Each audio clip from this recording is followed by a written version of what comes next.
আমি যখন ছোট ছিলাম খেলতে যেতাম মেঘের তলে। একদিন এক মেঘবালিকা প্রশ্ন করল কৌতূহলে, এই ছেলেটা নাম কি রে তোর? আমি বললাম ফুসমন্তর। মেঘবালিকা রেগেই আগুন, মিথ্যে কথা, নাম কি অমন হয় কখনো? আমি বললাম নিশ্চয়ই হয়, আগে আমার গল্প শোনো। সে বলল শুনবো না, যা, সেই তো রানী, সেই তো রাজা, সেই তো একই ঢাল তলোয়ার, সেই তো একই রাজার কুমার পক্ষীরাজে, শুনবো না আর, ওসব বাজে।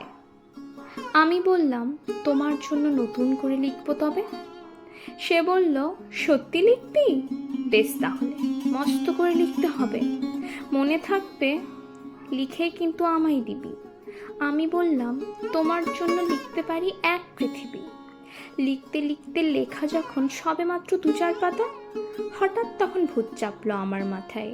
খুঁজতে খুঁজতে চলে গেলাম ছোটবেলার মেঘের মাঠে। গিয়েই দেখি চেনা মুখ তো একটিও নেই এ তল্লাটে। একজনকে মনে হলো ওরই মধ্যে অন্যরকম। এগিয়ে গিয়ে বলি তাকেই, তুমি কি সেই মেঘবালিকা? তুমি কি সেই?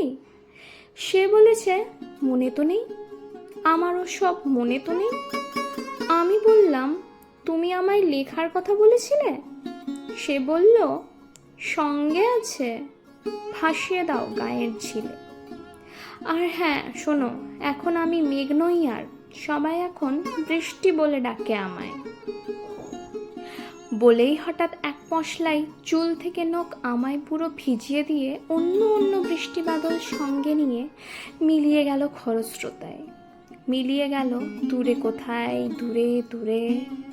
বৃষ্টি বলে ডাকে আমায়, বৃষ্টি বলে ডাকে আমায়। আপন মনে বলতে বলতে আমি কেবল বসে রইলাম ভিজে একসা কাপড় জামায়। গাছের তলায় বসে রইলাম বৃষ্টি নাকি মেঘের জন্য। এমন সময় অন্য একটি বৃষ্টি আমায় চিনতে পেরে বলল, তাতে মন খারাপের কি হয়েছে, যাও ফিরে যাও।